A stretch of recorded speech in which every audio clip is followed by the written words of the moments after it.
Maid's night off? Not in the mood. Which mood are you in tonight? The I can't believe it mood. What can't you believe? The country, I can't believe this country elected him. Oh, that? Why do you think I'm drinking? No, you never needed a reason, but this time I might join you. Well, come on. I plan to maintain a generous buzz for the next 4 years. I stayed up the entire night. I saw it. She was ahead, and then he won. How is it possible that there could be that many active members of the KKK with enough energy and intelligence to even know how to vote? Didn't you hear? It was the Russians. Russians, neo-Nazis, rednecks, morons. It takes a moron to elect a moron for a president. Well, you really didn't think she was going to pull it off, did you? Not only did I think so, she did. I told you, I was up all night. She got the popular vote. She won. That damn electoral college. When are we going to get rid of it? I want to know who they are. I give them a piece of my mind. There must be just one woman in the whole bunch. Seems obvious. They're all members of Duck Dynasty. I wonder how Emily is taking all of this. Have you heard from her? Not since yesterday. She's probably still under the covers. I figure since all that campaigning she did, we might not see her till 2021. 2021 will not get here soon enough. Hey, Linda, you drinking yet? I haven't stopped since the world ended last night. That's my girl. Have you heard from Emily? No. Hasn't she been on Zoom? No, not today. I hope she's okay. I wouldn't expect her to be okay. Nothing's okay. Not now. Can't believe how wrong I was about this. You weren't the only one. That's because it ain't been about putting him in the White House. It's about keeping her out of the White House. Okay, I don't get it. I thought the world had changed. We had a black president. Why can't we have a woman president? Because it was the wrong woman. Yeah, I guess this country isn't ready for a smart, strong, independent woman. It was those damn pantsuits. What about the pantsuits? They're too masculine. Men aren't ready for women who dress like men. You think if she wore a dress and got all dolled up, they would have voted for her? Looking desirable wouldn't have hurt. Oh, yeah. You think he got elected because he looks desirable? It's not the same for men. You know that. If he has enough money, any man can get a woman. Mick Jagger proved that. Now there's a homely, scrawny man. And it doesn't matter. Women are all over that. Okay, what's the youth opinion on the state of the presidency? We're a long way from that insight. What about Melissa? What? My Melissa? Ha! I doubt she even knows there was an election. No, go ask her. Right. Melissa! Melissa! Melissa! Are you up yet, Melissa?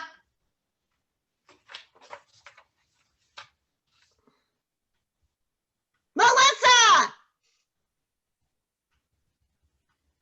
A bunch of old broad hags want your youthful opinion. I agree. You agree? With what?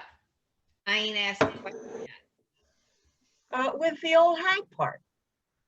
Well, That ain't the question.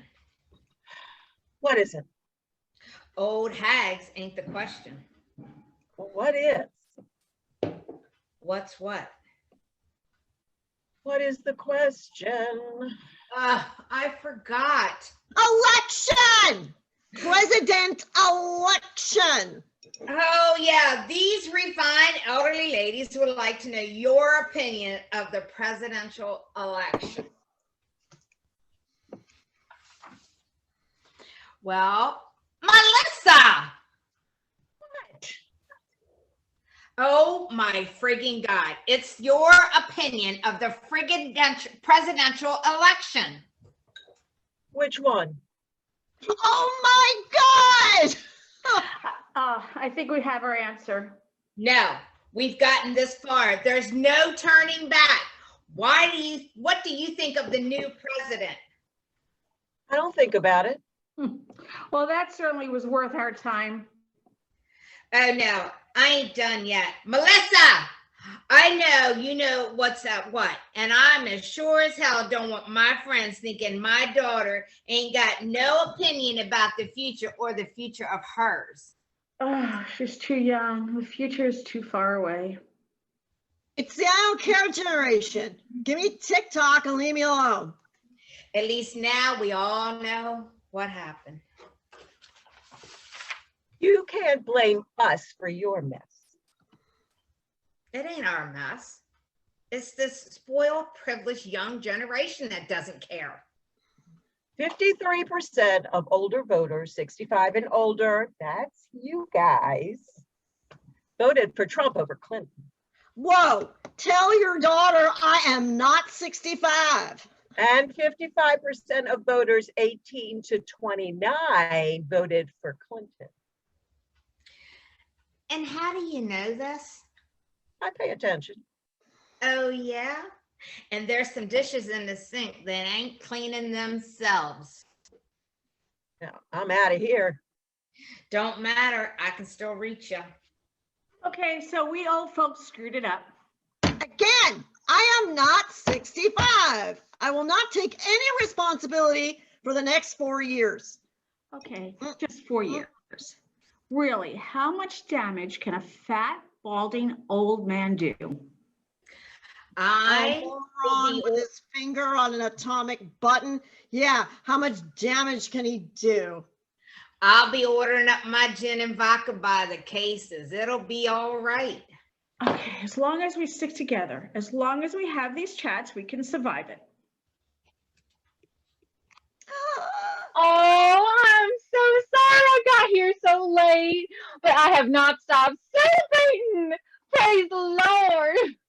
Oh, good to hear What someone have you got been up with some sunshine this celebrating? morning.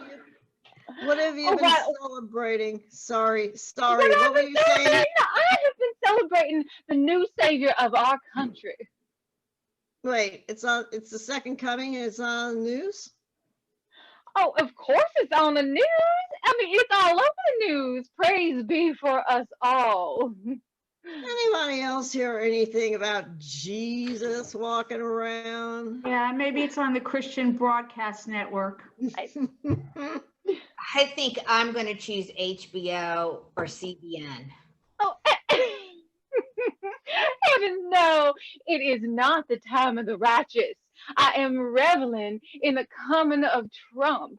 Praise the Lord, we will be great again. I take it you're a fan. Oh, I'm a believer. And we finally have a believer in the White House. The Lord will be with us now. You voted for him? Oh, I would have cast my ballot 10 times if I could. I think now I know how he won. By the will of the people, led by God. Isaiah 45 has taken its form in the 45th. Oh my God, you can overlook his complete disregard to the rights of women. Oh, silly. That's all fake news. He loves women. He A married bit, half of them. a bit touchy-feely with the daughter, don't you think? Oh, well, I put my faith in God and in our man of God. He will bring light to the corrupted house of the government. Well, he certainly knows enough about corruption. He will drain the swamp and restore the faith in our government. I have a rally to attend. The celebration continues. Praise the Lord, and I will pray for all of you. God loves you all. Remind me, wasn't she the one voted class member most likely to get pregnant before graduation? Yes, yes, she was. Who knew it would be an immaculate conception? It was hard enough when she was born again. Now, 4 years of Trump from the summit, our future. Maybe we could just block her from our meetings. Well, that wouldn't be right. We've known her since junior high school. We didn't take no vow of death do us part. But we have an unspoken commitment to friendship, and we can't let some egotistical bigot come between that. I can do it if she just stops praying for me. Yeah, the praying doesn't bother me that much, especially since I've been condemned to hell because I haven't accepted Jesus as my savior.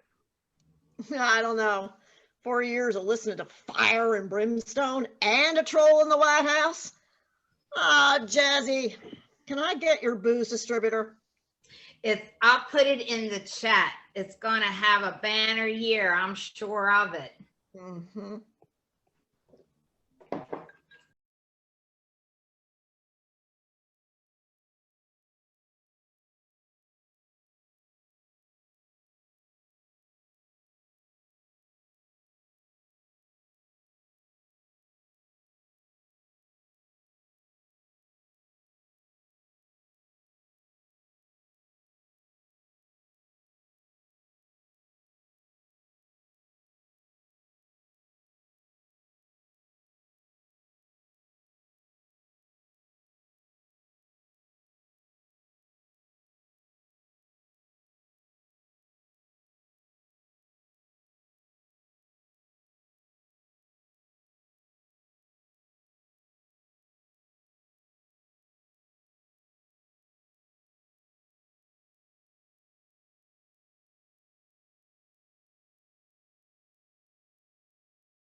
Impressed?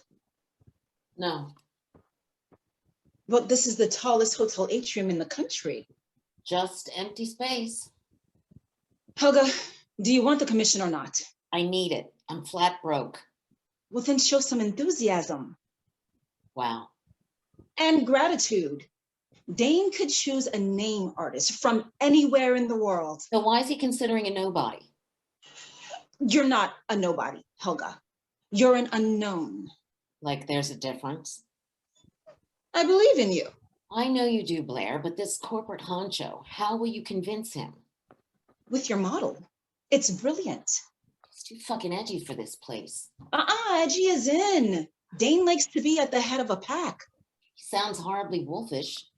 Well, for a hotel chain owner, he's quite cultivated. I'll judge for myself. But he doesn't have to impress you. You have to impress him. Fuck. Have you prepared your artist statement? My work is my statement. Adding anything would be like a comedian explaining a joke. Well, at least have some stock phrases ready. Such as Emotionally engaging. intellectually stimulating. Try mentally stimulating. What's wrong with intellectually? It's elitist. It's this place. Only the 1% can afford to stay here. Well, the clientele may be financially superior, but not cognitively. So ditch intellectual. I hate the thought of my art being seen only by rich people. We'll score this commission and you'll be rich too. I still can't get my head around that. Well, you'll be free to do all the charity gigs you like. Dream come true. Well, you're not there yet. Producing art's only half the battle. The other half's marketing. That's your job, Blair. Well, I'm only your agent. You still need to self-promote. Work on your image. What image? Exactly. You could start by smartening yourself up. Like you. Well, customers are superficial.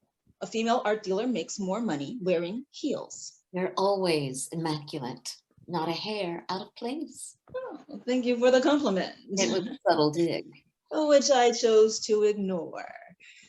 We call this phenomenon graciousness. With heavy-handed sarcasm. I don't need to impress you. You need to impress Dane. With mascara and lippy. Well, there's no need for a physical makeover, but at least improve your attitude. What the fuck's wrong with my attitude? Learn to schmooze. Schmooze? Is that a portmanteau word like brunch? I think schmooze is Yiddish. Humor me. If it was combining English words, what would they be? Shine and amuse. No. Ooze bullshit and smarm. Okay, here he comes. If you can't be charming, at least be polite. I'll try. Yeah, how lovely to see you. Oh, you too, Dane. Let me introduce our artist, Helga. Ah, fellow creative, welcome. What do you create? Wealth? As a byproduct. Money is my raw material. I use it to fashion experiences. I thought you provided accommodation. Well, tourists will have the stay of their lives here, Dane. This building is magnificent. Apart from the architecture, whoever designed this sterile cavern ought to be shot. The initial sketch was mine. What she means is that The space was never intended to be left empty. Helga, you should know better than to judge a work of art before it's finished. Sorry, sir. I was out of line. It's perfectly all right. I embrace robust criticism. Makes me feel like an artist. Now I look closely. I see this as a glorious three-dimensional blank canvas, That was my goal. crying out to be occupied by a spectacular installation Ah, something emotionally engaging. and stimulating to the brain. I mean, the mind. I mean, the head. I love hearing artists talk. The way you stumble to articulate your visions. It's so dynamic. Well, you stumbled there, Dane. You're clearly a natural-born artist yourself. I have a concept in mind, Helga. What do you think of this? A paperclip? Imagine it magnified 500 times, hanging up there, symbolizing connectivity. Excuse me, I thought you were considering me as the artist. I am. I have every confidence you can make this idea come to life. There's obviously been a misunderstanding. What Helga means is it's already been done, a giant paperclip. Are you sure? Oh, in Finland. Yeah, you don't want to be accused of plagiarism, do you? No, of course not. Art has to be original. I agree. Goodbye, paperclip. You don't mind? Rejecting concepts is part of the creative process. I embrace every step. Well, Helga, show us your model. Okay.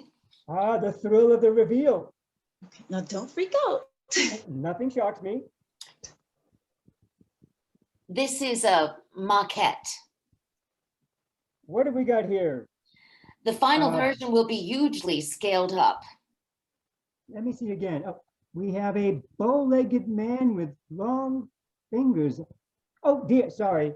We can't mark deformity. It's a bat skeleton. Oh, so it is. No problem then.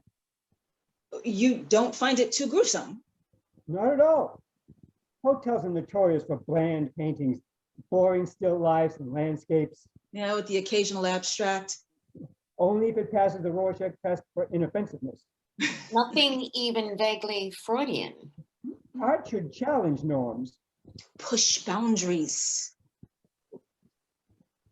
You've nailed this, Helga. I love it. The commission is yours. Just like that? Bring up the contract, Blair. I'm ready to sign. Whoa.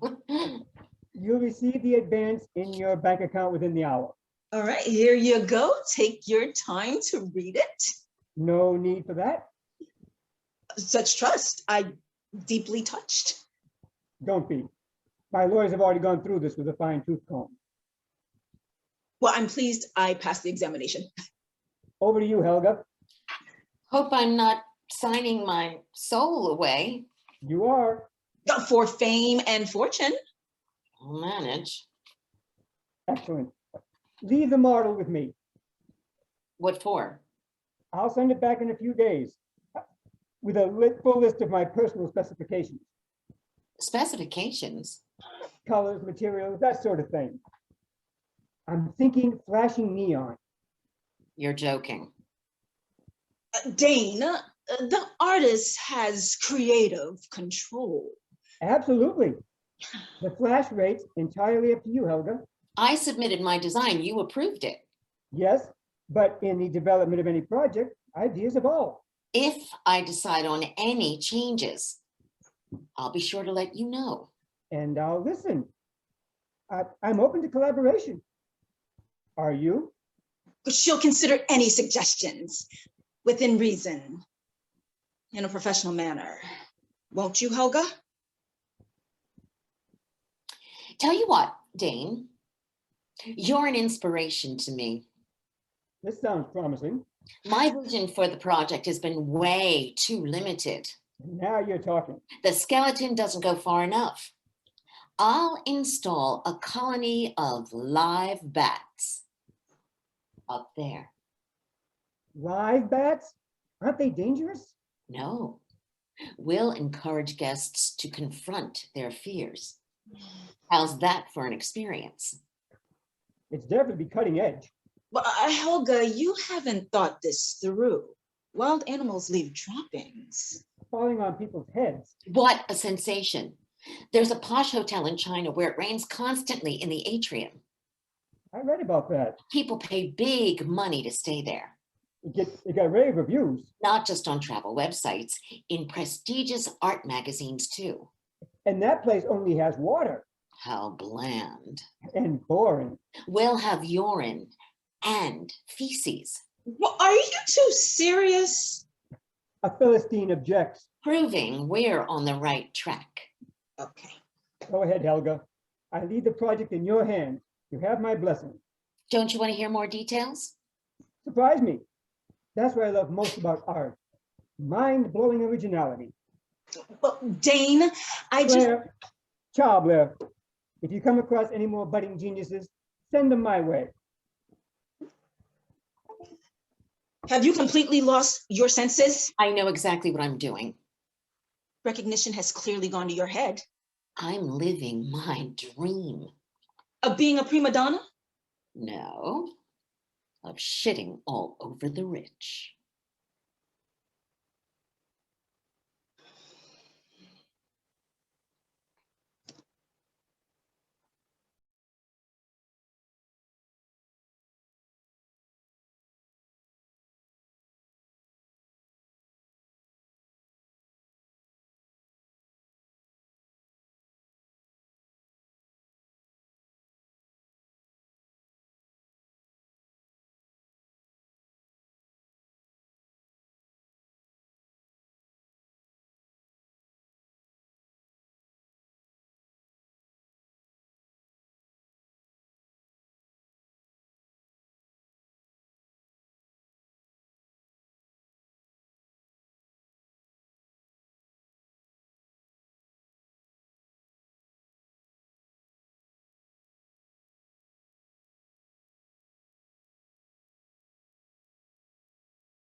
I'm nervous. You nervous? Cause I'm really nervous. Would you shut up? You want people to hear you? What? I just said I was nervous. There's nothing wrong with that. I bet lots of people get nervous going to the bank. No, they don't. I bet some do. No, because they know there ain't nothing to worry about. Unless you're there to rob the place, then they'd probably be pretty nervous. Will you shut up? What's wrong with you? I'm just saying they'd be nervous then, wouldn't they? I wish I never asked you to help. You really think this is gonna work? Of course I do. Because whenever you see this kind of thing in the movies, they always have real guns. No, they don't. I'm pretty sure they do. I mean, sometimes they fire them and you could see people getting shot and everything. They just make it look that way. Trust me, they don't have real guns. They look real. Well, they're not. I should have brought my own gun. You don't have a gun. I could get one that looks realer than this. Well, put it away. You trying to blow the whole operation? I think they'll know it's not a real gun. That's why we keep the guns in our pockets. Well, what if they don't believe us? What if they ask to see our guns? Nobody asked to see a gun. It's not like an ID. But what if they do? Then we tell them it's full of acid and we'll burn their faces off. Ah, that could work. Nobody wants a burned off face. That would totally ruin the ambiance. What? Ambiance? You know, the mood, the little bubble that limits how much you can enjoy yourself. What the hell are you talking about?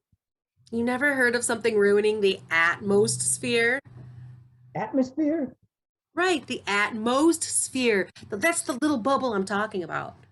I ain't talking to you no more. Oh, come on, Fran. We got to talk to each other. We've got to coordinate, right? Fine, but I'm not talking until we get to the counter. Hey, Fran. I'm not talking. I just realized why they call it a counter. I said I'm not. You did? Uh-huh. I always wondered that. Me too. So why do they call it a counter? Because the guy behind it is the one who counts the money. What if it isn't in a bank? What about counters at the grocery store? Well, then they count eggs or something. And besides, they still count money at the grocery store. Not if you use a credit card. What do you say to that, Limpton? What if they're using a credit card? Well, then maybe... And what about in kitchens? You don't count money in kitchens, but they still have counters. You ain't that smart. Like you would know smart. I know smart. Yeah? Who do you know that's smart? My cousin Jackie. She's smart. Yeah? Yeah? Went to Harvard for almost a year. That doesn't mean she's smart. You think someone could hide out in one of those buildings for almost a year without getting caught if she wasn't smart? Oh, yeah, okay. That's pretty smart. I told you. Oh, hey, we're next. Are you ready? I'm ready. You ready? Uh-huh. Next. Welcome to St. Jude's. Is this your first time here? Yes. No. I'm sorry. Did you say? Yes. Oh. Well, it doesn't really matter. If you could each be kind enough to fill out this form. Wait, why do we need to fill out a form? We need to fill out a form? What? Hey, let me handle this. I think you misunderstand. Are you not here for the drive? We walked. Hey, shut up. No, we're not here for a drive.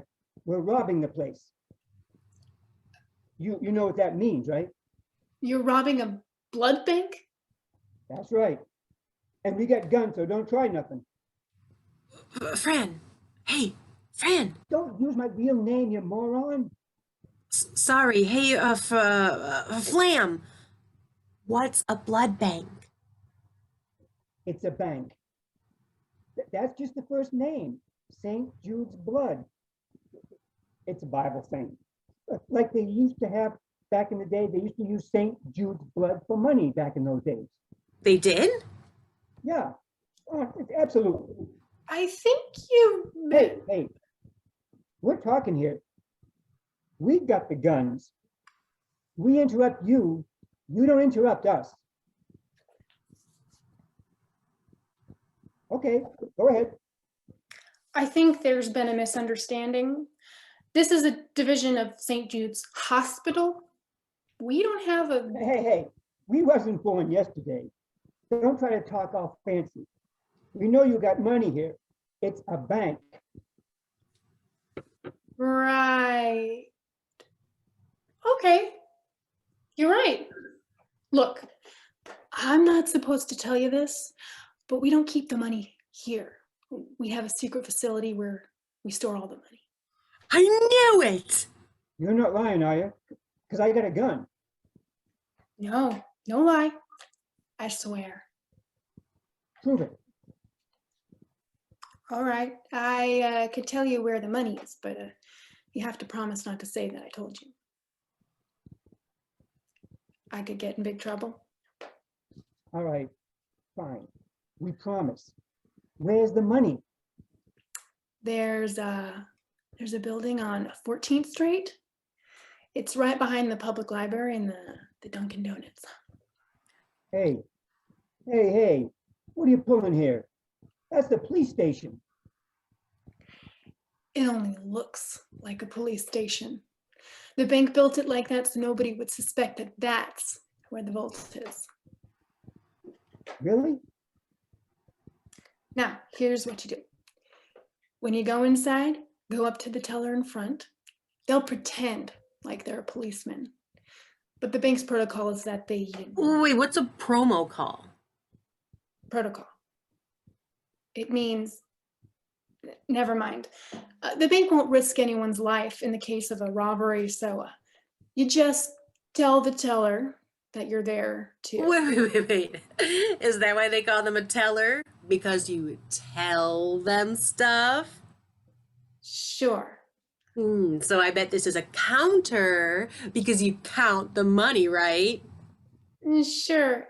Anyway, tell the police officer that you're there to rob the bank and they take you right to the vault. They won't ask to see our guns, will they? I told you, nobody asked to see your gun.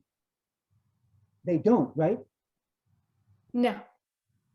Maybe sometimes if you get a rookie. But if they ask to see your gun, you can just show them the handle and that should be more than enough. Great. Thanks. Come on, Lipton. Come on, Tony. I told you that's why they call it a counter.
Oh. Oh. Oh.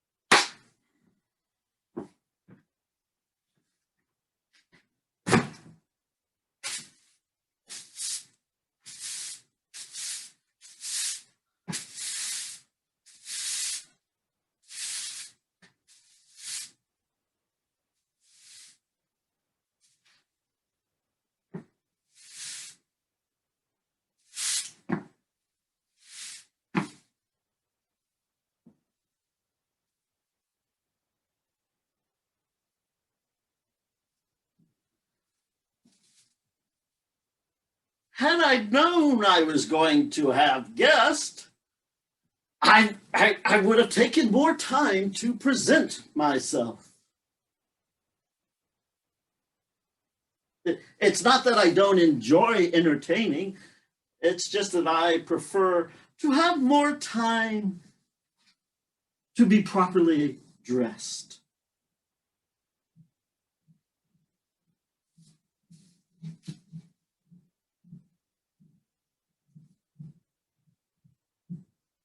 Are you my only visitor this morning? Are you talking to me? Why, yes, you seem to be the only one visiting me now. Visiting?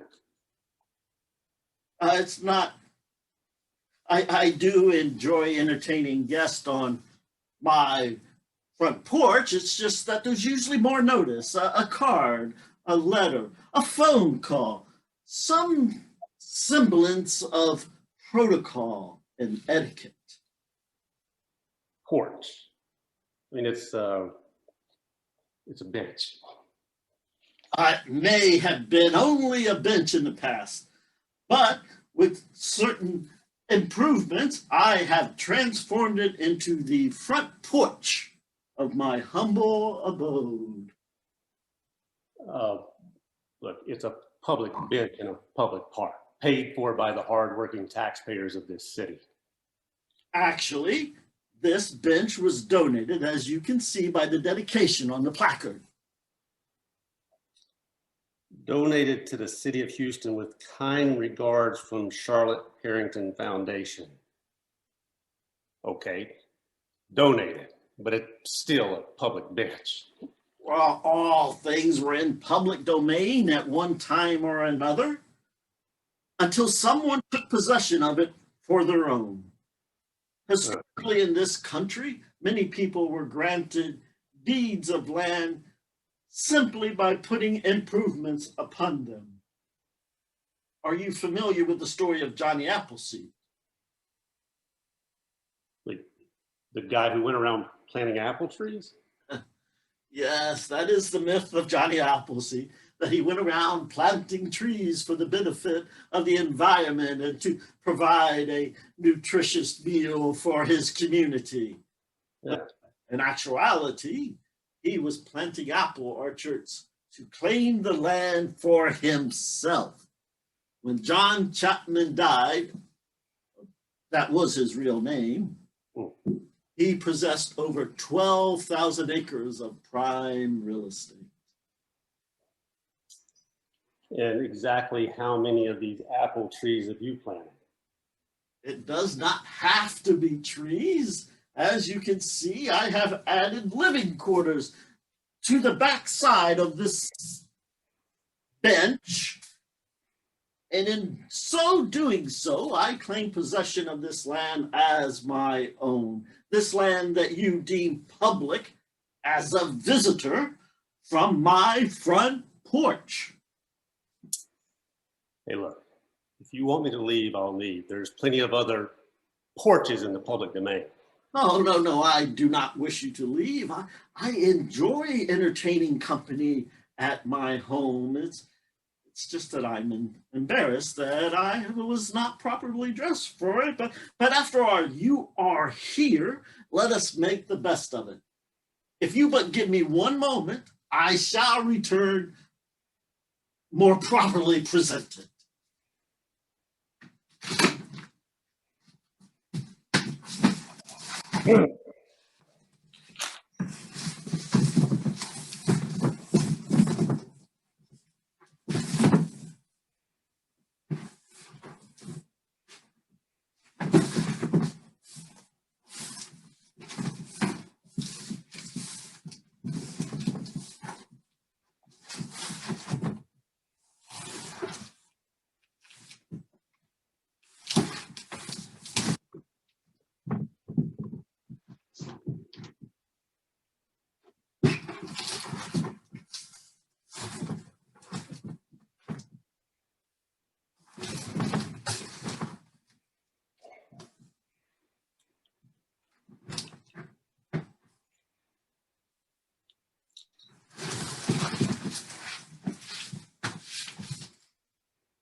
There.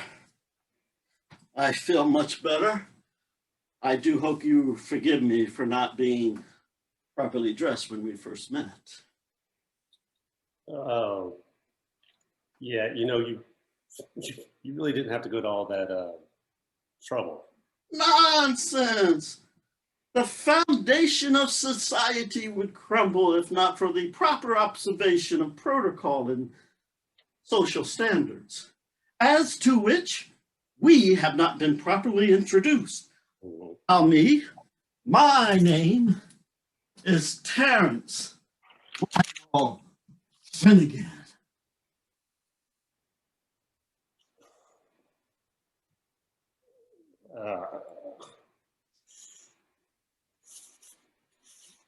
And you must have a name? Keith. Keith, is that it? Killingston. My name is Keith Killingston. Keith Killingston, a grand name. It is a pleasure to meet you. Only the one handkerchief? Yeah. It does not matter. We shook once. That is enough. These days of cordiality come with certain precautions, and I would not want to pressure you to give up your natural instincts for safety. After all, we are strangers, and you do not know where this hand has been, and frankly, sometimes I do not know its history. Let us not continue as strangers. What has brought you to my front porch? Oh, it's my break. I just stopped to read the stock report before going back to work. Oh, you follow the stocks. Are you a stockbroker?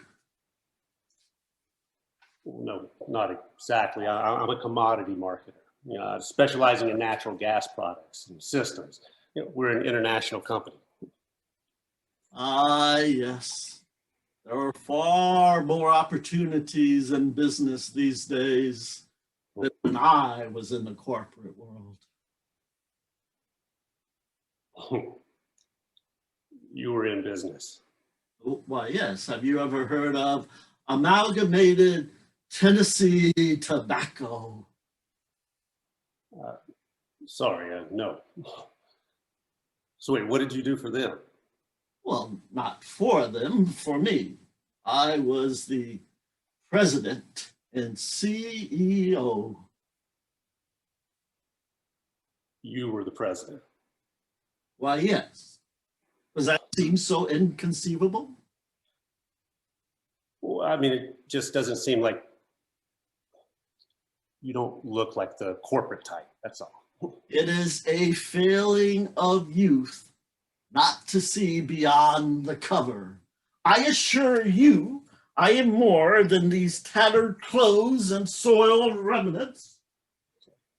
I walked amongst giants. Giants of business and government. Presidents and kings sought my counsel. I witnessed greatness achieve vast wealth and bounty of fortune. And I witnessed greatness turn to want and greed and destroy the bounties of others. I was privileged to take many routes in my life. Some of them did not turn in my favor, and those who sought my company when I was at the pinnacle of my wealth slowly faded away as my riches ebbed. So, how exactly did you become president? I was heir apparent. I inherited it from my father as he inherited from his. We had a full history. And so what happened? Oh, what happened? That is like trying to determine what tooth of the chainsaw first touched the tree you were cutting. In truth, it was many things. It was like being in a head-on collision that you do not see coming until it is over. Wait, I thought you were president. And as president, you assume that I must have seen the end coming. Well, yeah, I mean, sure. Perhaps in my grandfather's time, that would have been true. But in my time, the scope of the business grew beyond my ability to control all of it. Success comes with its own burdens. How big is the company you work for? Oh, well, I mean, we have over 29,000 employees. Yeah, I mean, with global offices all around the world, we have revenues in billions. We're a very large, well-established business. And you feel secure in your position? Oh, absolutely. With the company's on the innovative forefront, we continue to expand into other areas of trade and services. Look, I have nothing to worry about. That is good to hear. I was not worried either. Even when we had to put warning labels on our packages. Even when the band of cigarettes grew amongst us. You asked, what was it?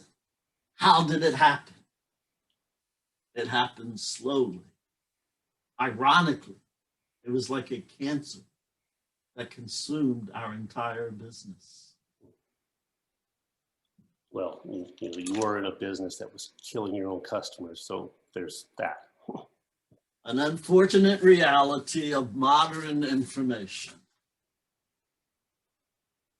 What do you mean? At one time, cigarette smoking was considered a viable way of weight loss. Cigarette smoking was considered as harmless as suntanning. Now it is not suntanning lotion. It is sunblock. The world changes, and not all businesses can survive that change. Oh, well, look, I have no concerns about losing my job. You know, as long as people insist on moving around in gas guzzling cars, you know, Enron will thrive. Enron? Enron. That's the name of the company I work for. Isn't that a football play? Enron is the football play. Enron is the name of the company. Yes, of course, my mistake. Not all the same. Considering the prosperity of your company, do you think there could be a position for me? You know, I'm not sure. I'm not in HR, so. But you are on the inside, and I have heard these days it's not what you know, but who you know. And I know Keith Killingson, commodities mouseketeer. Marketer, you know. And look, I'm really not that high up on the chain of command, and you know, my recommendation, it really just wouldn't get you very far. So Not a problem, not a problem. You get me into the door and I will do all the talking. I have my resumes, letters of reference. I have a letter from Jack Kennedy. wait, Jack Kennedy? Yes, 35th President of the United States. He was a kind and generous man. Very good sense of humor. A little vain, though. It's what got him killed. Wait. How do you think Jack Kennedy died? Well, you must know he was shot. Yeah, but I mean, what does that have to do with vanity? Oh, he was always concerned with his appearance. Did you know he stood in the freezing cold at his inaugural and only a suit and tie when all of those around him were bundled like Nanook of the North? He did not want to look like an overstuffed bear. He was a classy guy. Okay. I still don't understand how that has anything to do with him getting shot. He wore a back brace. What? I told him not to go to Texas. Even with Johnson as his VP, Jack was not popular in Texas. So what does that have to do with vanity and a back brace?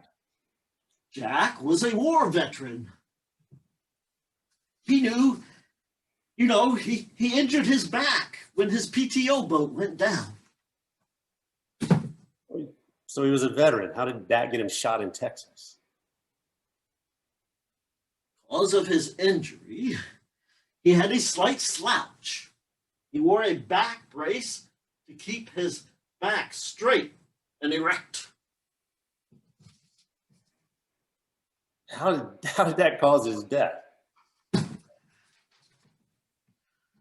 The first shot would have knocked him over, but the brace kept him sitting up. I told him not to wear the brace. I told him his public would not care about his posture. Vanity of vanities, all vanity, in the tragedy of self-doubt. You really believe Jack Kennedy died because he wore a back brace? It was a contributing factor. Oh.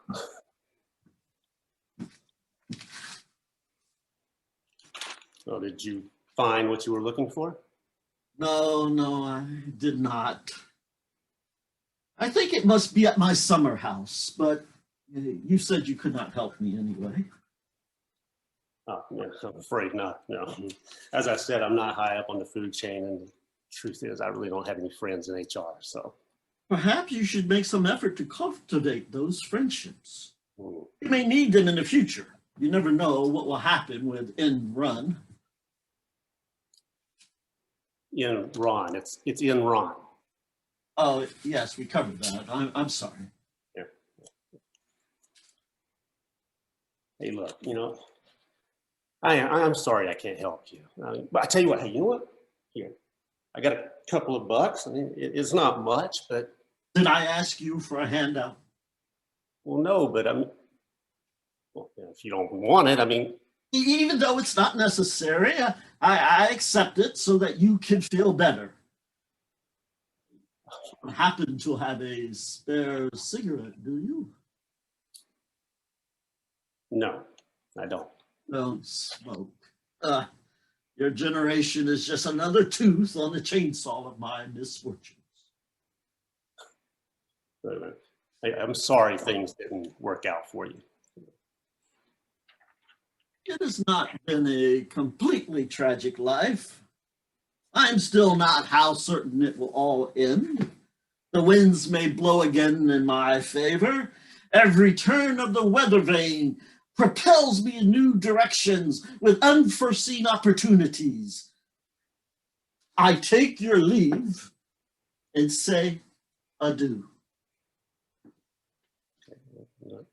I hope your day goes well.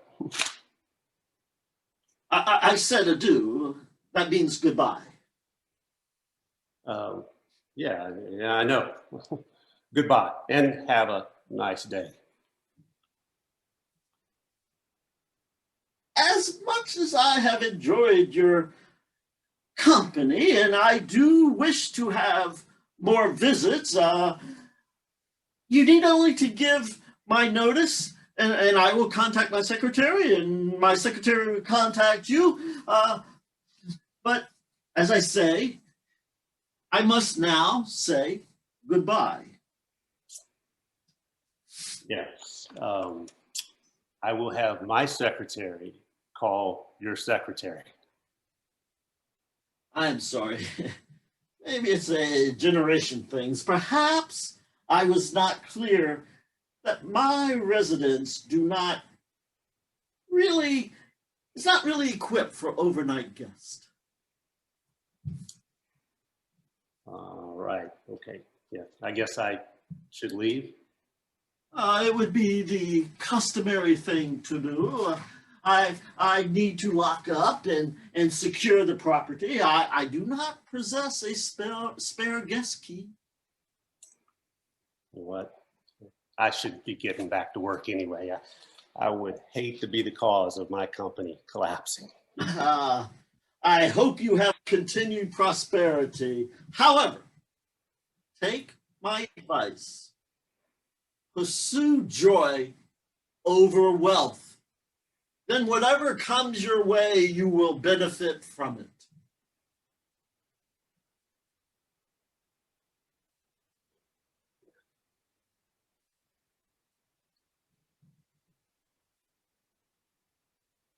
There goes the future of the world, the new generation. You might as well bend over and kiss our prosperity goodbye.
And it's all good.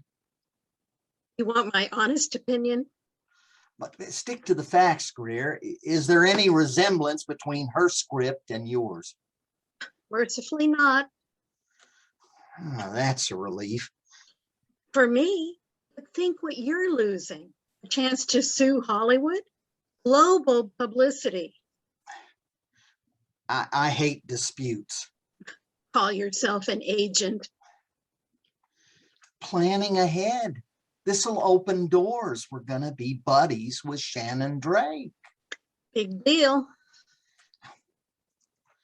I didn't notice you writing, directing, and starring in a big budget movie at 21. Judging by her script, she'd better be a brilliant director and actor.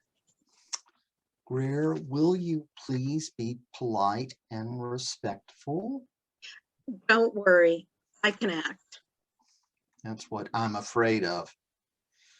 Hello, New York. Hey, Shannon. Josh here.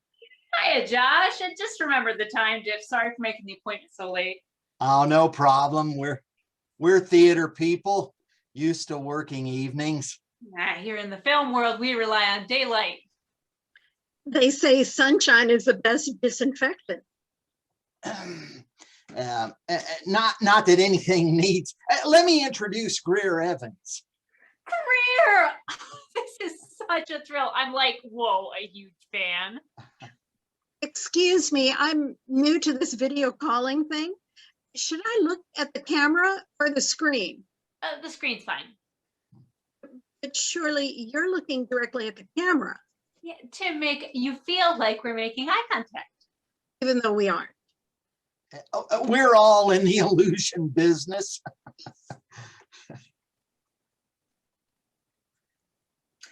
That neatly segues into my screenplay. What's the verdict? Greer is happy to put your mind at ease. I do need to hear it from her. Relax. Your script couldn't possibly be considered a ripoff of my play. Awesome. So just to be clear, you found no similarities? None whatsoever. Our versions have nothing in common beyond the subject matter. And I concede you chose Betsy Ross first. That's irrelevant. It would be understandable if you accused me of encroaching on your patch. No one can claim dibs on a historical character. Surely your lawyers told you that? Uh-huh. If it came to a battle in court, I'd win, no question. Then what's the issue? We simply want to rule out any threat of litigation. I pinky swear I won't sue. Can we have that in writing? If you insist. We've sent a document for your signature. Take time to read it. Did you write it? I'm no lawyer. Then I'm sure it's in order. Awesome. We'll scan it and fire it back to you. Now would be good. I really admire your efficiency, Jack. Right. We'll sign off. Josh. Oh, Greer, could you stay on the call? Why? Girl talk. Bye, Josh. It was lovely to meet you. Oh, same. Hope we can keep in touch, Shannon. Absolutely. You have my agent's number. Right. I'm impressed.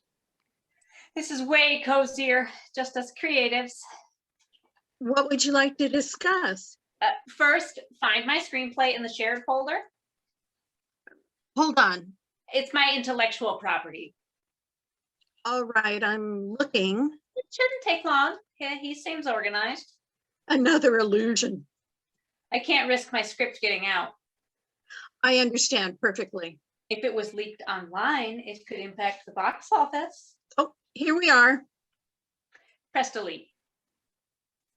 Done. Did he give you a hard copy? Already disposed of. Shredded? Not quite. I don't mean to cast aspersions on the honesty of the janitors in your city, but... Enough said. Thanks. My pleasure. Now to business. Your play. I believe it's opening next week? Thursday night. Like I said, I'm a huge fan. Huge fan. Would you like tickets? In an ideal world, but I'm stuck here. I'd love to catch the show sometime later. Actually, we'll be on location in Philadelphia in June. I'm afraid my play will be long gone by then. Oh, don't say that. It's a classic. It deserves to run for many years. That can't happen. This is a limited engagement. Off Broadway? That's terrible. Sorry? What? Listen, maybe I can help. How? Companies call me an influencer. They pay me big money for an endorsement. Sadly, I don't have big money. I was just giving you my credentials. I don't charge for promoting what I love. Forgive me, Shannon, I misjudged you. We're fellow auteurs, Greer. I'm more than happy to recommend your script, but my rave will be much more effective if I've seen the play on stage. You said you're stuck in California. Delay the production. What? Hold your opening night later, at a time that fits my schedule. I see through you now, flexing your Hollywood muscle to shut down an insignificant rival. Keep the brand clean, protect your billion-dollar investment. That's not it. You're so insecure about your wide release movie, you feel threatened by a play hardly anyone will see. For your information, my followers alone will guarantee a hit. Well, bully for you. Commercial success doesn't do it for me anymore, Greer. I see critical acclaim. Good luck with that. I know I won't achieve it with this vehicle. I need a masterpiece, like your play. What? I'll be honest with you. I don't want to delay your production so I can review it. I want you to delay it so I can star in it. Talk to Josh. He'll be keen to negotiate a production in LA. No, I want the world premiere in Broadway. That's not possible. Yes, it is, Greer. Just ring the theater and tell them to cancel, to post a cancellation. Excuse me. I respect my actors. Keep them on full pay. The whole cast, I'll cover the expense. This is ridiculous. Ask them. I'm offering them a long run on Broadway alongside Shannon Drake. I've made a commitment to Emma, my leading lady. Emma Jackson, one of my followers. She'll be thrilled to be my understudy. You've done your homework. Meticulously. I'll be ready to start rehearsals in March. I'm a quick study. We'll open in time to be eligible for the Tony Awards. You're ambitious. For both of us. Greer, do we have a deal? Can you even act? You tell me. I've been auditioning for the last 10 minutes. I look forward to a callback. Bye for now, Greer.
Lady Rockford. Welcome, Lady Rochford. Good morning, Master Cromwell. Please sit, if you would. I Trust you are well in spite of your trouble. Yes, I am well. Thank you, sir. Interview with Jane, Viscountess Rochford, wife of George, Viscount Rochford, brother of Anne, by God's grace, the Queen of England. Well, you must be worried about your husband. Yes, sir. And your sister-in-law, the Queen. Yes, sir. Do you know why they were arrested? No, sir. Let me enlighten you. The Queen's Grace has been charged with high treason, adultery, witchcraft and compact with the devil, imagining the death of the king, conspiracy to assassinate the king's daughter, Lady Mary, and conspiracy to assassinate Henry, the Duke of Richmond and Somerset, natural son of the king. The Queen has also been charged with committing adultery with the musician Mark Smeaton, Sir Henry Norris, and various and sundry other gentlemen of the King's Court. Lady Rochford has been charged with, Lord Rochford, pardon me, has been charged with treason, conspiracy to commit treason, and with unlawful sexual intercourse. I am sorry to have to break this news to you. Thank you. Please, rest assured you are not accused with them. His Grace, the Duke of Norfolk, the Queen's uncle, is assisting me in conducting this investigation, and he vouches for your chastity and loyalty to the King's Grace. I am grateful for His Grace's commendation. I am a true and faithful subject to the King. I have no doubt of that, Lady Rochford. The reason I have summoned you here is to ask you just a few questions about your relationship with your husband. Has Lord Rochford been a good husband to you? He has always treated me kindly. I have heard it said that you have no children because your husband neglects you in favor of others. I have twice been with child, Master Cromwell. I married early on both occasions. It is not widely known at court. My apologies, Lady Rochford, for dredging up painful memories. How long has it been since your most recent pregnancy? Nearly 2 years. 2 years and no pregnancies. Are you not trying for another child? Have the two of you given up so easily? No, sir. The Lord has not seen fit to grant us children as yet. Your husband does not neglect his duty to you? No, sir. He comes to me twice a week at least. I should think he'd come more frequently than that.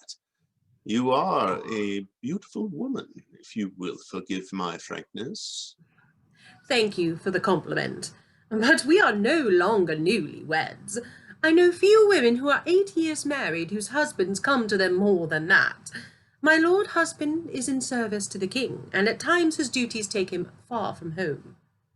Quite. So you have never suspected your husband of infidelity? No. Oh, come now. Lord Rochford's notorious. Not to take yours by, but I don't hear of another salacious story about his dealings with women. And worse. I cannot speak to what you hear. Don't be impudent. This is an investigation for treason, and I will have the truth from you. I am telling you the truth.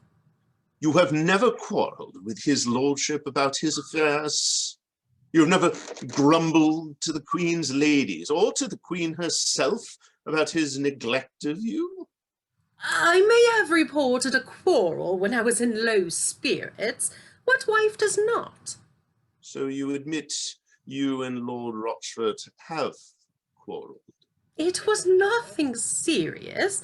The kind of arguments all couples have. About what? And let me advise you, I've spoken to many of the Queen's ladies, and some have reported your words to me. Oh. At times I thought he was gambling too much, staying out late with his friends. Are you sure his lordship was with friends, not with lovers? Yes. How? You were not there with him, I take it. Many people have saw him gaming with the king's grooms. Word got back to me, and he told me himself. My lord husband has always been forthright with me. Has he been forthright about fornicating with the Queen? I beg your pardon? Lord Rochford has been charged with engaging in incestuous acts with the Queen. That is a disgusting accusation. Who says this?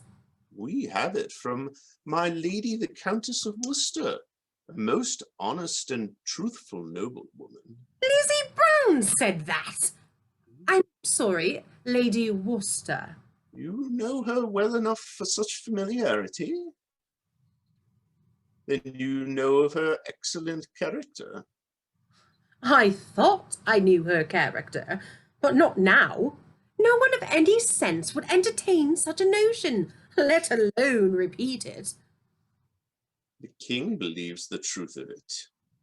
Are you saying the king has no sense? No, of course not. Then, if the king believes it, it must be true. Is that correct? Or are you saying that you are smarter than the king, wiser than the king, that you, not the king, are God's representative on earth, and we should all bow down to you instead of him? The king knows best. If the king says it happened, it happened. So, you admit that your brother committed incest with the Queen? As the king already knows the answers to your questions, why do you ask me? We need to be sure of your loyalty, Lady Rochford. If we can be sure of that, you and your Parker relations will be protected. You will continue to be styled Lady Rochford after your husband loses his title, and you will continue to receive support from the crown if he is sentenced to death. But we need to be sure of you. You are the wife of a traitor and the sister of a traitor. You must have some knowledge of some act of treason by Lord Rochford or the Queen.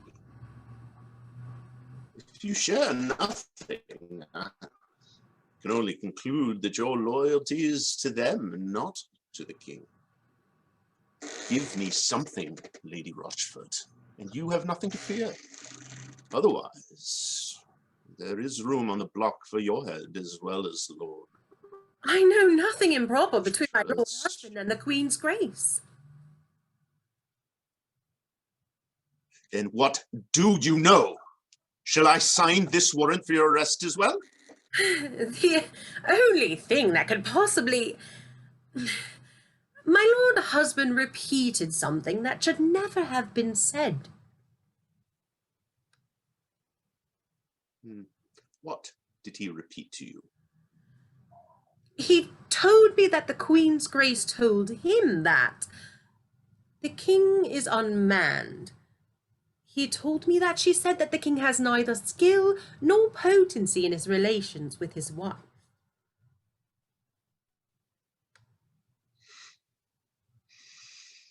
Thank you, Lady Rochford. That will be all. Before you go, just one more thing. I'm glad you're no wife of mine. You are lucky if the king does not have you burned. Disloyalty to one's husband constitutes petty treason. You gave me no choice. I think a wife should follow her husband to hell itself rather than betray him, even if it means sacrificing her family. I am loyal to God and the king's grace. That takes precedence. Good. Relax, Lady Rochford. I was merely testing you. You did well. The king will be pleased with you. And so am I. You may go.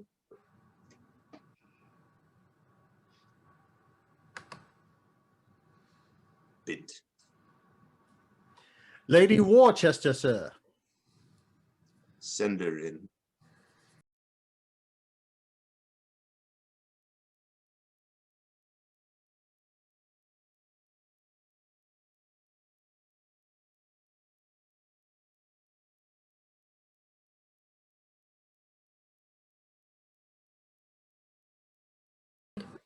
We can start with the Real Housewives. So much fun, so much fun. I can't wait to get the next piece. Which means I'm committed to writing another piece. At least for 4 more years. I mean, you did promise me that I could be in the next episode, Stephen. So yes, you are committed to writing another piece. But Stephen, it's only once a month for the next 4 years, so you'll be all right. Yeah. I've got a little time. How long ago did you write that? Did you write it 4 years ago, or did you write it? It was written, what must have been a couple of weeks Okay. ago, about a month ago. Gotcha.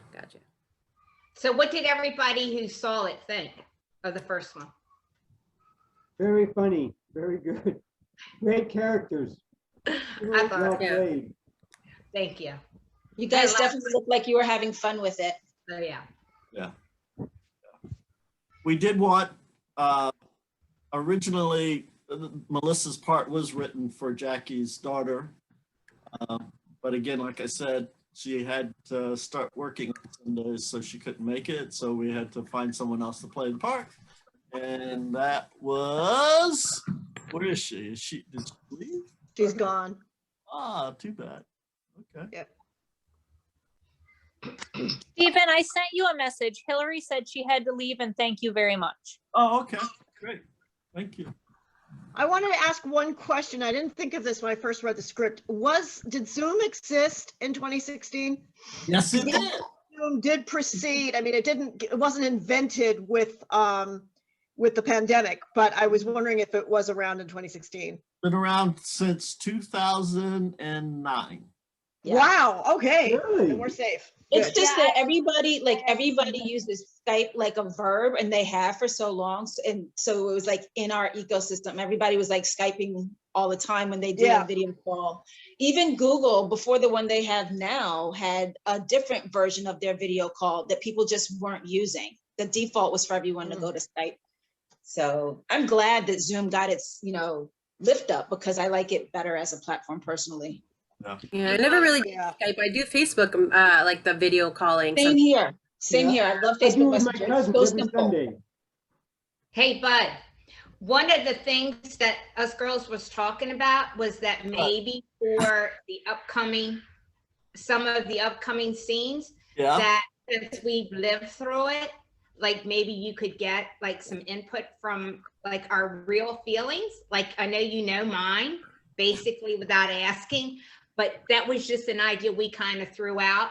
And we're really I love Jules, but on the script, more than likely, we're going to end up breaking away from her unless she can get it together. Really? Yeah. Well, I mean, I think what we were talking about is that we would probably end up fighting, but I was saying that that's part of what the housewives do. They fight. Exactly. Yeah. And then they hate, and then they love, and then they hate. So when she turns it around, we'll love her again. She can cry and say, I really feel like you guys have betrayed me and stabbed me in the back and I've lost your friendship. I mean, it doesn't have to be like in the next episode. I think they need to see more of where she really is coming from, since it's like the rest of us are, kind of like on the same page, plus me and my girl here, we're the drinking heavier ones, and more than likely the rest of them will join us by the end of the 4 years. Well, Steve, and also you can flip some tables, which would be really fun. Jazzy could flip a table like you've never seen. Trust me on that one. We got 5 more to get through. Well, what was the next one?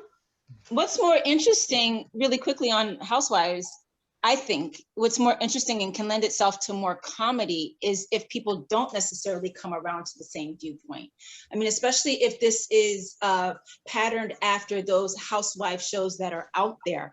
Kevin Hart did a really, really funny series on Netflix that is a spoof of the housewife shows that are out there, and it's called The Real Husbands of Hollywood. And, So good. and so when you, I mean, it's so freaking funny, you guys.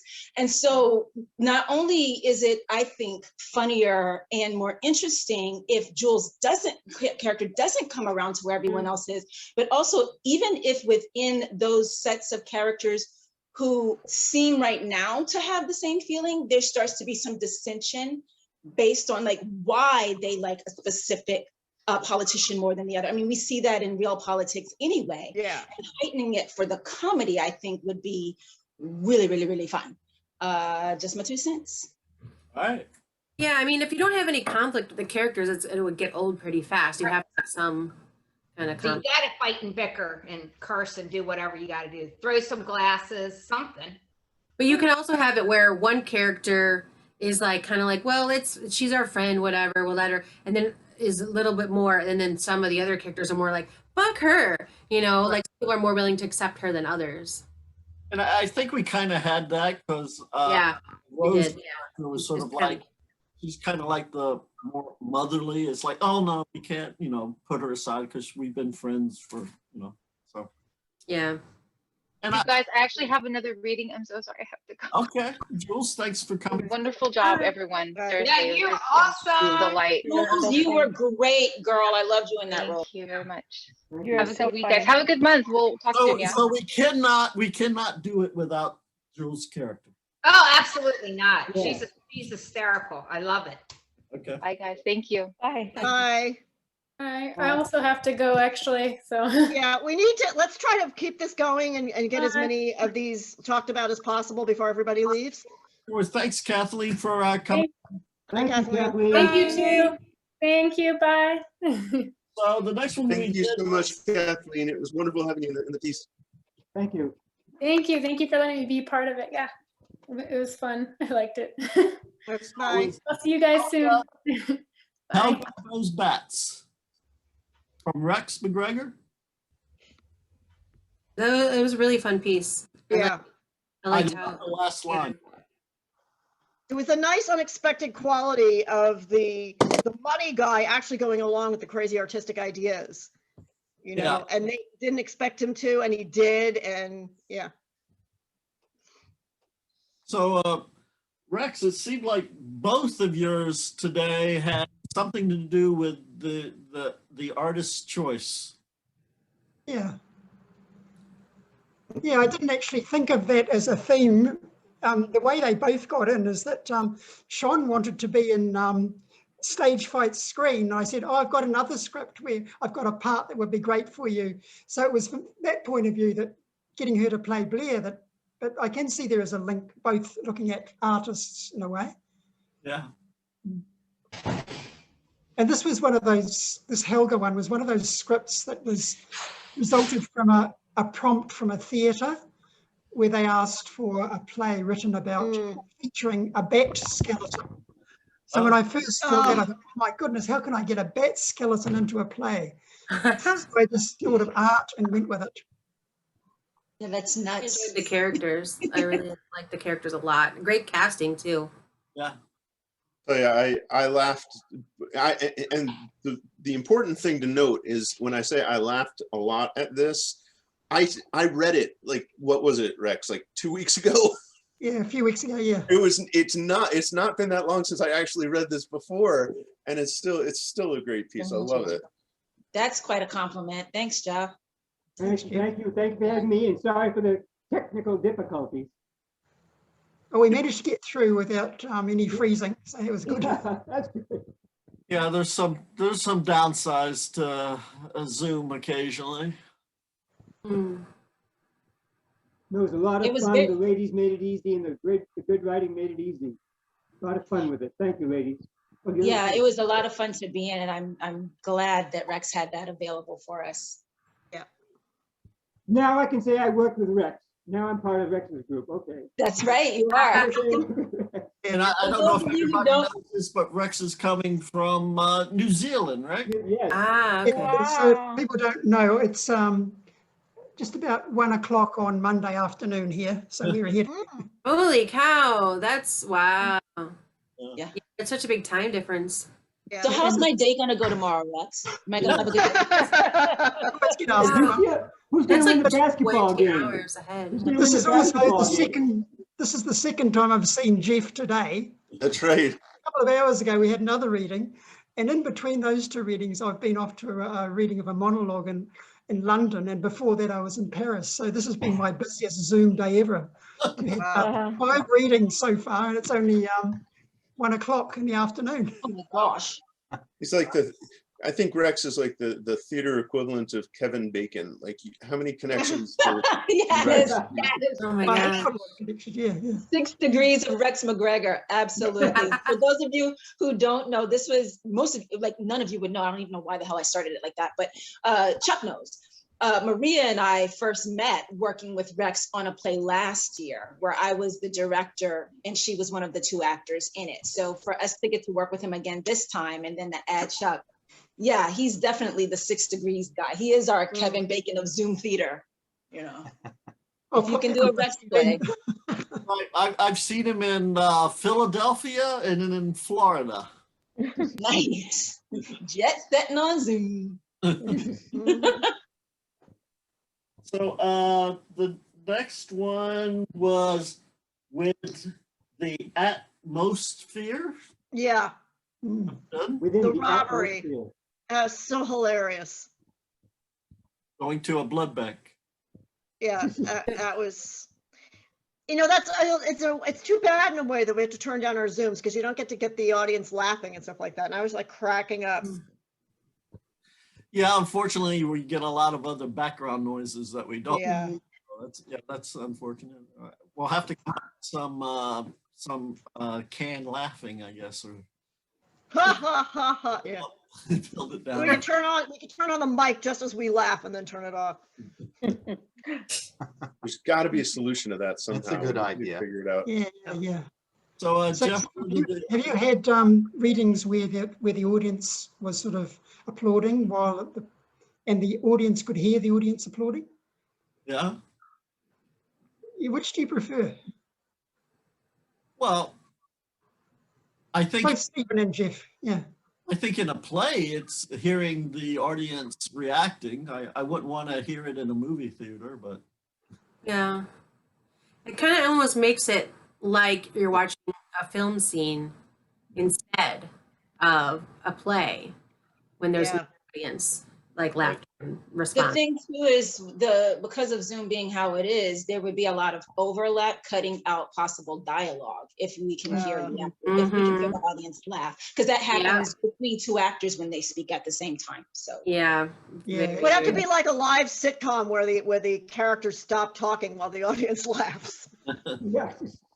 I think, yeah, I mean, it would be wonderful to be able to do that. And I can't help but think that there's got to be a way, and maybe even, you know, just contacting people at Zoom to say, you know, there are times where you really you want to be able to turn that off, where it's just, let me hear the feeds without doing this switch back and forth.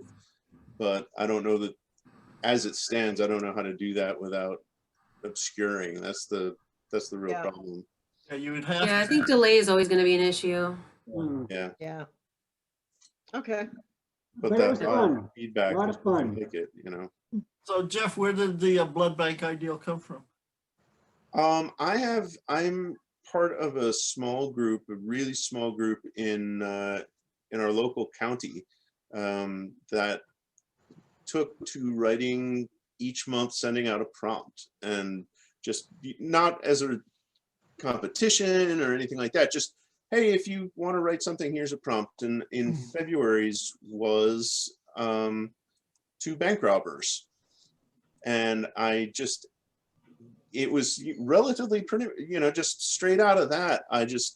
The twist that I wanted absolutely the least competent bank robbers that I could possibly imagine, who, you know, just can't figure out how to do this. And I was kind of like, well, all right, they're going to be pretty low intelligence kind of bank robbers who were making mistakes and everything. And I thought, what's the worst mistake you could make robbing a bank? And I'm like, not going to a bank. That would probably be the worst. That would probably be the worst mistake you could make as a bank robber. And I'm like, wait a minute. And then that was it. It was like, yeah, they're off to a blood bank, aren't they? And just it was just fun, you know. Yeah, I like his description about the St. Jude's blood and all that. That's pretty funny. Yeah. St. Jude's blood. Yeah. The biblical thing. Like he's got an answer for everything. It's not always the right answer, but yeah. It's Right. Where does the title come from? Atmosphere. I'm missing. That I don't even know. That was just one of those things that, like, it's like they're sitting there talking and they're thinking, the one guy who's obviously really stupid and doesn't understand everything, so he's probably mistakes a lot of common phrases. And I actually, when I started writing it, I was about a page in, and the idea of not understanding the term atmosphere and taking that as the atmosphere struck me. And then it hung there waiting to get inserted somewhere into the play.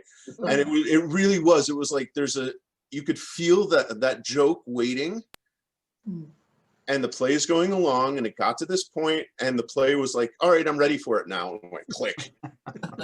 And I felt like, even though obviously the play is not really about that line at all, it was the fact that joke showed up early in my thinking and just hovered around it, waiting to get put into place. It seemed like the most iconic aspect of the play ultimately to me, just from my own personal experience. And I was like, well, that's just got to be the title then. Yeah. Okay. It was funny. Thank you. I liked when she was telling them where exactly the money is kept. You could see these guys. We don't keep it here. Yeah. It's kept at the police station. Yeah. Yeah. I hate that I No, missed. it's not a police station. I hate that I missed it. It sounds like it was a lot of fun. It was. Do you post the replays online or? Yeah, I'd like to do a little bit of editing so I can add the credits so everybody has their names and stuff, and then I'll put it on Facebook. It usually takes me about maybe a week to get it up there.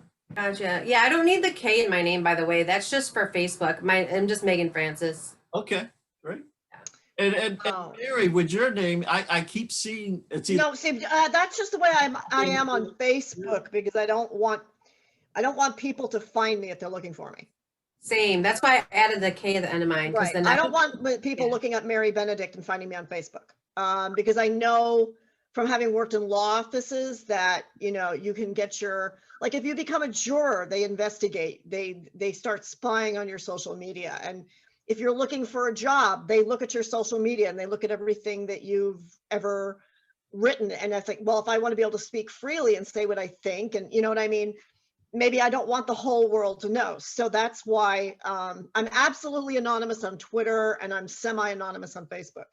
So how do you want to be? A lot of people think Mary John is my stage name, so it's How do you interesting. want to be credited? Mary Benedict. Mary Benedict. Okay. Yeah. That's At least as a writer. Well, I mean, yeah, as a writer, and this way. There may be times, I know that there was one movie I made where I wanted to be credited as Mary John because I was doing some very racy stuff. So I thought, well, on that one, it'd be good if my name didn't come up in searches for that. But other than that, I mean, it wasn't that racy. It wasn't porn, but it was just racy enough that I thought, okay, I'll let that be my stage name for that one. But generally, yeah, Mary Benedict. Hey, Jeff, are you there? I guess we don't even need Jeff. There you go. Yeah, So brother. what's the next one? In Run. Oh, yes, the parable. Wow, can I just say props to you, Stephen? You went all out on this, and I really enjoyed watching you like bring all the elements of your performance together. I know we're supposed to be talking about the reading, but I needed to give you, because I'm like lazy, right? I'm like, I just want to put on the clothes and the makeup and sit still and talk. And you did everything. So good job, sir. Really good job. I kind of want to push Zoom a little bit. So, yeah. I liked it. I liked the props and everything that both of you had, and the way that you were, moving around using the broom and that kind of thing. And you reminded me of Henry when you were talking. Oh, really? Yes. I said I had to look again. I thought it was awesome. It was engaging. I was waiting. What's the next thing he's gonna say? I was just ready. What's he gonna say next? Which one are we talking about now? Sorry, Mike. In Run. The one set in the forest. Oh, gotcha. Okay. Yeah, my internet's being a little shoddy right now. Stephen, did you write that one? Yeah. Okay. Yeah. I thought so. It sounded like you're writing, definitely. My only comment about that one would be is it felt really long. It kind of felt like it could have been condensed a little more. Yeah, I would agree with that. But then that's a frequent comment of mine with anything that's long, because I have a short attention span. So I always figure it's me and I try not to say anything, but if someone else says it, then I'll echo.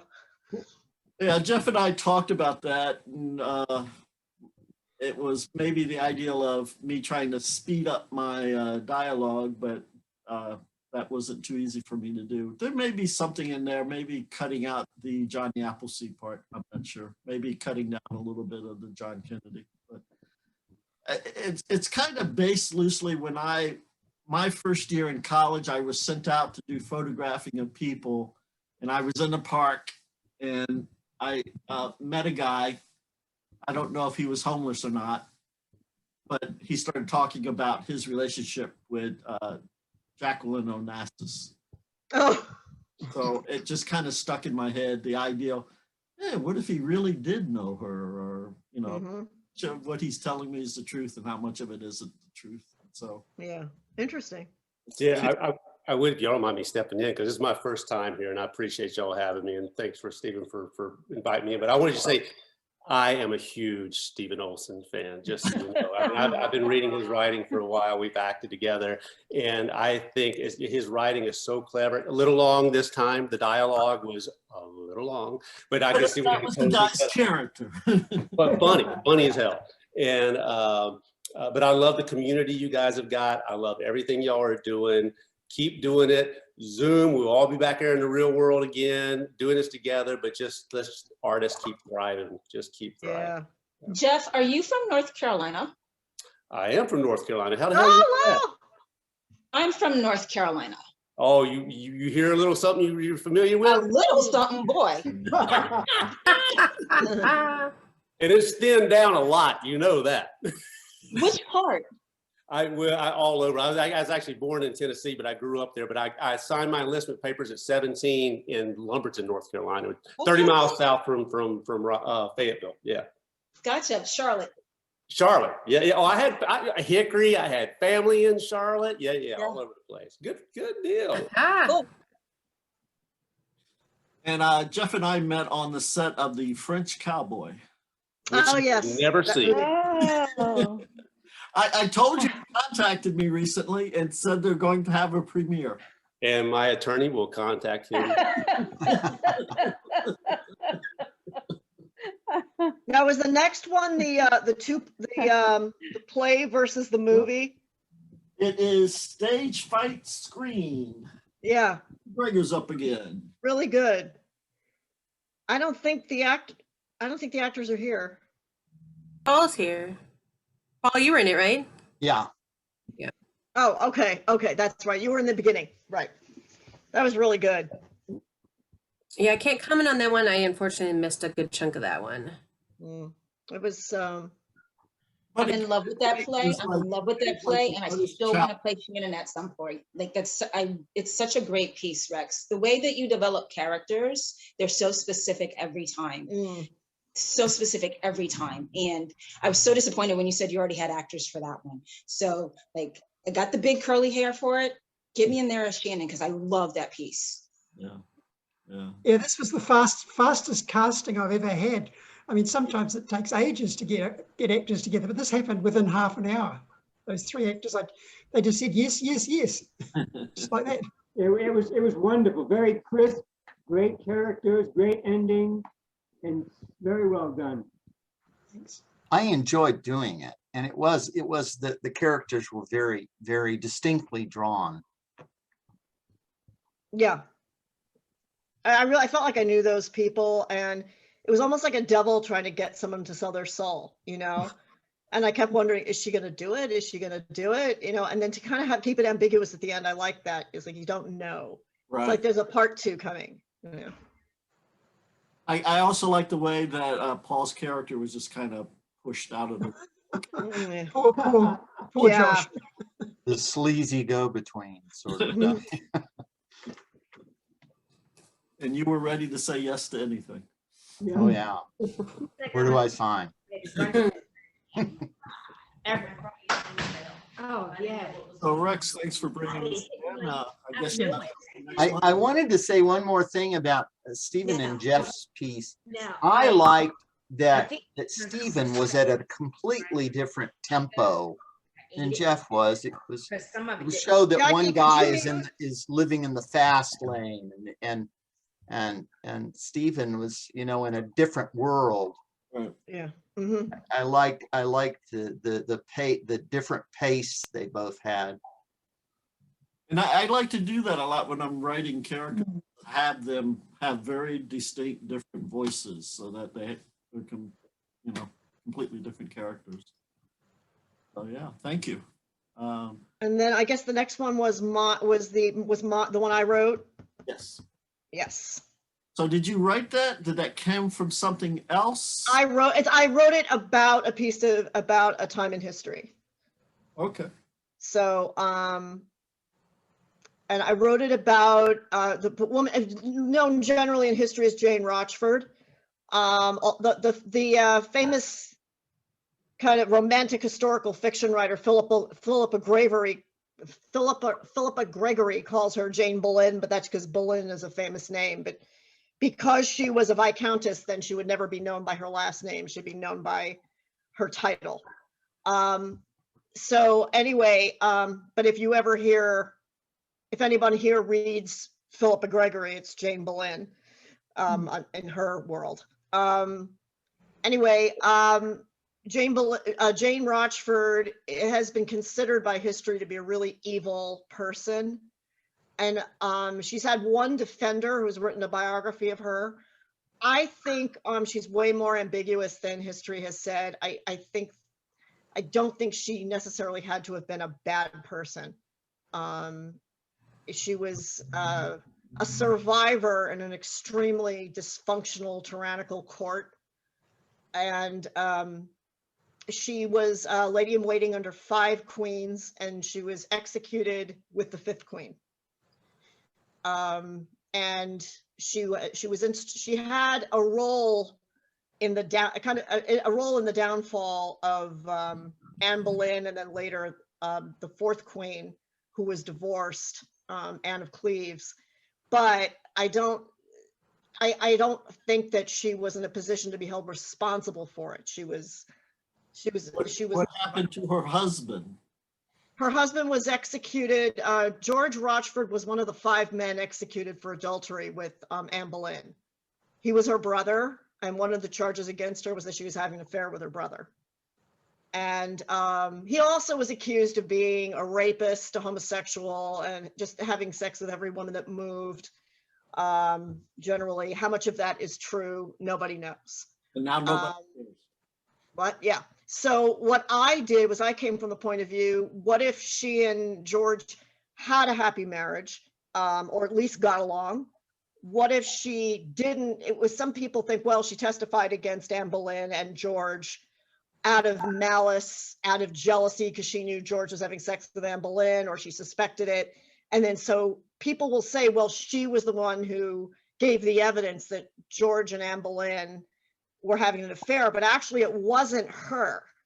It was somebody else. And with the information she gave was about George blabbing about the king being impotent. That was the main information she that gave, just but she was choosing her husband over her own life. right. Excuse me? No, the other way, really. She was choosing her own life over her husband. Yeah. Right, and right, she was in the position of, I'm sure that was I mean, I can only imagine that was the position she was in. For her to say absolutely nothing would have meant going to the block, and it wouldn't have saved her husband to say nothing. It wouldn't have. One thing that's often left out of the negative accounts of her is that she wrote and begged for his life after he was convicted. She tried to get him, she tried to have him not go. There were actually a lot of people too who thought that Anne and George would not be executed, that they would just be banished, and they ended up being executed. So anyway, she's a complicated person, she had a really fascinating life. And she was a career lady in waiting, and then with the fifth queen, Catherine Howard, she assisted Catherine Howard in having an affair behind King Henry VIII's back. And then when that was exposed, she and Catherine Howard were executed, as well as the guy who she was having an affair with. And Jeff, you play a very evil person very well. It was a fun character to play. It was very well written, and that goes a tremendous way in making it easy to be nasty. I was listening to what we've just been talking about. I thought it was particularly interesting that in the scene as presented, my character was quite obviously nasty. I mean, he was just mean and manipulative and all kinds of things. And I couldn't help but wonder if in a longer version, where this was one scene out of many, if it wouldn't feel completely different. You know, yeah, well, I I was trying to not write him so much as evil as I was trying to write a kind of being right. I was trying to imagine him being a cop engaging in interrogation techniques. You know, kind of except I mean, at the end, he does send her out, and he's like, "Din." I mean, he's kind of mean. And yes, well, that is you true. Look at it, he's That's not. true. And by doing that, I was capturing. That might have been a little bit of artifice on my part, but I was capturing the attitude of a lot of historians toward her. It's like I presented my point of view and her side, and through him, I'm sort of presenting their side. And that was a little bit of an artistic manipulation there. There is a series that takes a slightly more, at least through the eyes of Cromwell, called oh my God, what is the name of it? It's on Amazon, and it's called Wolf Hall.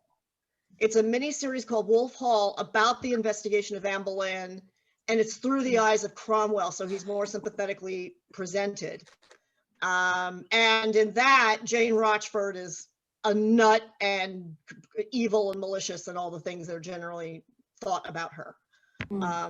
And it was actually seeing Wolf Hall and also reading Philippa Gregory's unsympathetic toward her work that made me want to kind of take a different tack. I thought you both did such a great job. I was really, and I was really impressed. It was really rewarding. It's a part of it. I really enjoy your knowledge that you seem to have on the subject matter. Like, it's amazing.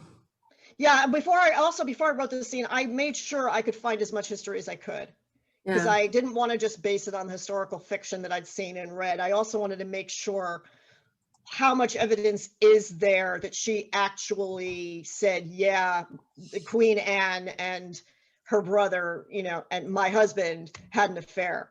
How much evidence, where's the strongest evidence as to who said that? And from what I could see, from what I found, it was somebody else actually who brought that allegation, not her. So I tried to make it stick as close to history as I could. And then within that, then I had to speculate as to what was going on inside of her.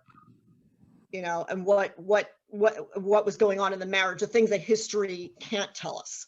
What was the time period again? This was the 1500s. Okay. What part of 15? Yeah, this would have been around the 1530s, I believe. 1530s, I think, if I remember correctly. Yeah. Do you so- plan on it? Do you plan on expanding it into? Yes, I want to do another scene. I'm working on another scene with her in regard to her role in the investigation of Anne of Cleves, and then go on to her role in helping the fifth queen, Catherine, have an affair when she and. One historical fiction writer speculated that she did that in order to help the queen get pregnant, because by that time the king just wasn't able to. He had been kind of impotent for a while, and by this time he was very fat, very sick, in pain all the time, and just really couldn't. And then she was in danger if she couldn't give him a kid. So, and so I don't know if that's the route I'm going to take, but that's. But anyway, yeah, so I thought that I would kind of do like a series of, here are the incidents she was involved in and what could have been her side in it. That was something other than what history said. Well done. So, Very nice. Well, still had kind of a couple of glitches here and there, but we still got through it. I really enjoyed the group and what comes out of it. I would like to keep us to a one writer piece and a one actor piece as much as we can, and then maybe if we get down into the middle of the month, not a whole lot is happening, then maybe we can. Yeah, we double up. Double up. Yes, I learned my lesson. Next time I'll wait to hear back from the first choice. I'll wait longer. I go ahead and grab the first one that's offered to you, and then if the first one that you responded to comes back to you, say, sorry, I've already said. Yeah. But I thank both Jeff and thank you, Rex, for having me. Thank you, and everybody. I have to get going. Yeah, me too. I have one quick question. I didn't have time to change the name. Jeff, what's the question? Jeff has a question. I was just curious. Do you, for those who are still here, do you find in these kinds of readings that you get more into or enjoy more the comedy versus the dramas, or is there uncomparable to people?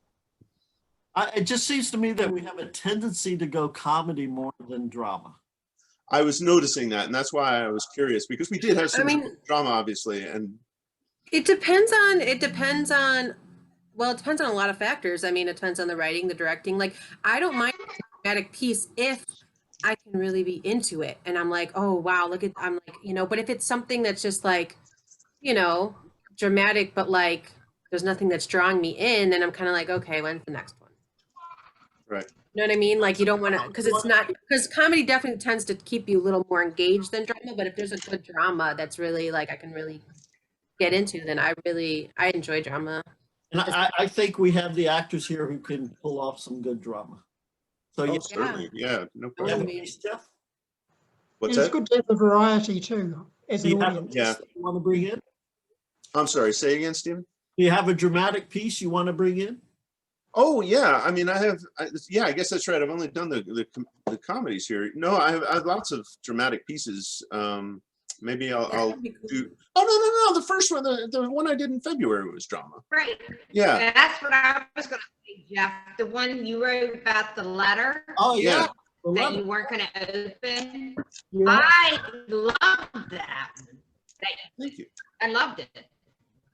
Yep, that was great work. The letter, yes. Yeah, I thought it was really good. It's good to have variety. It's good to have variety. You don't want to have absolutely. Yeah. These actors some way of stretching their voice. Right. Yeah, that is one of the nice things about this. I mean, to be able to do a variety of things, you know, the character that I got to do tonight compared to the one that I did last month, who were totally different, you know, that is one of the things that makes this really, really cool. So. And do most people like having the opportunity to rehearse on their own before we? Yes. Yeah. Yes. Honestly, I think given that how my experience has been, I would prefer it than having I'd actually like to have this session a little shorter and rehearse separately. Okay. I agree with that. Yeah. Yeah. Do you think well, I guess the thing is, I guess we couldn't drop the rehearsing, the 45-minute or the rehearsing time we do now completely, because sometimes we get people coming in on that day and they're just getting the script, like Keith. Dr. Keith got the script today. Yeah. But I think also, what we had originally, you and I had originally talked briefly about, like, it didn't work out because I ended up doing an acting thing where we couldn't get together ahead of time. So we had to do this, but logging in for a few minutes, that you're going to just come back an hour later. And then, you go off and do whatever it is for an hour, I think would work perfectly well too. Okay. Well, we'll keep it the way it is now. And if people choose to rehearse ahead of time, then that's just even better. I mean, Jeff and I figured out all of the background and stuff while we were working the couple of other days on it. So, all right. Okay.